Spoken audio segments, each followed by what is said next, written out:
Para la definición de la interpretación geométrica de las derivadas, tenemos este plano cartesiano con una línea que representa una función cualquiera. Vamos a posicionar un punto sobre esta línea. Esta función es para empezar con el análisis de este punto.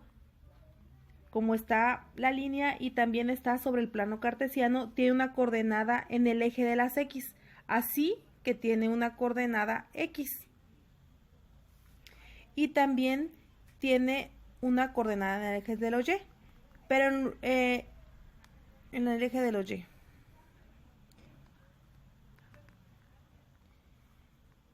Pero en lugar de Y, lo que voy a hacer, le voy a poner f de X, puesto que para poder calcularla se tiene que aplicar la función a este valor de X, por eso se va a llamar f de X.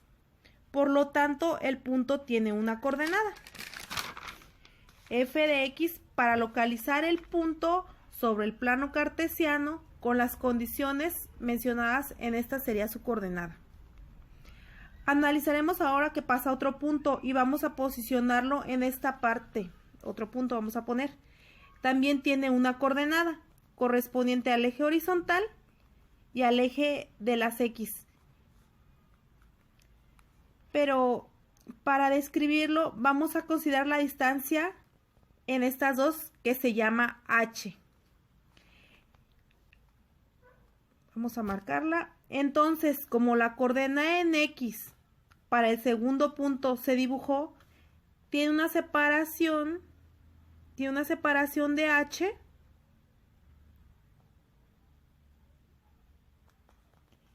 con respecto, le vamos a poner x más h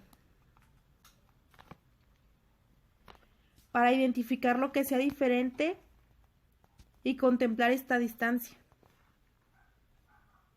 Entonces el eje de la Y también tiene su correspondiente coordenada, que es la función aplicada a la coordenada X, que sería X más H. Así la coordenada para este punto sería el eje de X, X más H, y el eje de Y, la formación aplicaría X más H. Aquí tenemos los dos puntos. Sobre el plano cartesiano no vamos a dibujar una recta, la vamos a denominar recta secante, puesto que pasa por dos puntos.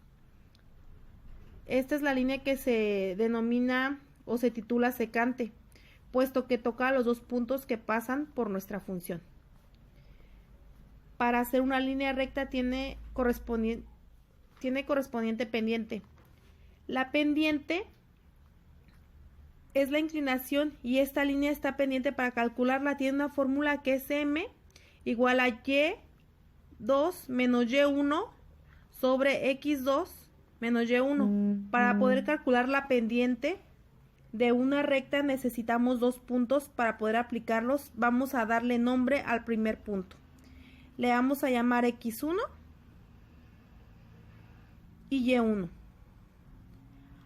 a su coordenada. Y para el segundo punto x2 y y2, que serían los que vamos a sustituir en nuestra fórmula de la pendiente. Y nos quedaría lo siguiente. M es igual a F por X más H menos F por X sobre X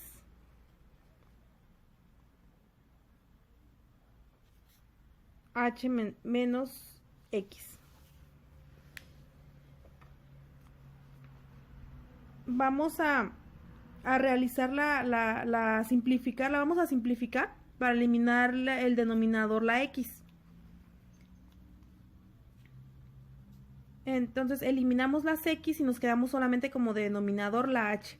Esta sería la pendiente de la recta que nombramos secante porque toca dos puntos de la función.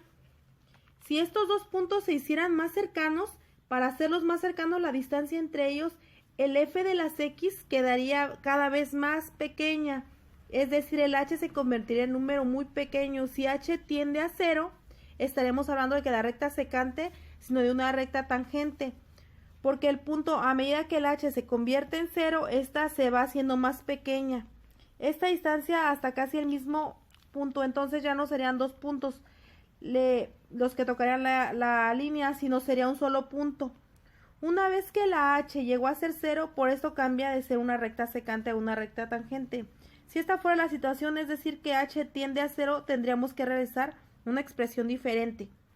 La pendiente de la recta tangente sería el límite cuando H tiende a 0 de F por X más H menos F por X sobre H. Es decir, indicar que la distancia de H se hizo tan pequeña que utilizaríamos esta fórmula para poder indicar su pendiente. Y esta pendiente precisamente es nuestra derivada. F' de X significa que la derivada se calcula con el límite cuando tiende a 0 o de esta expresión. Esta es la fórmula para calcular la derivada y cómo calculamos el límite cuando H tiende a 0 en esta expresión.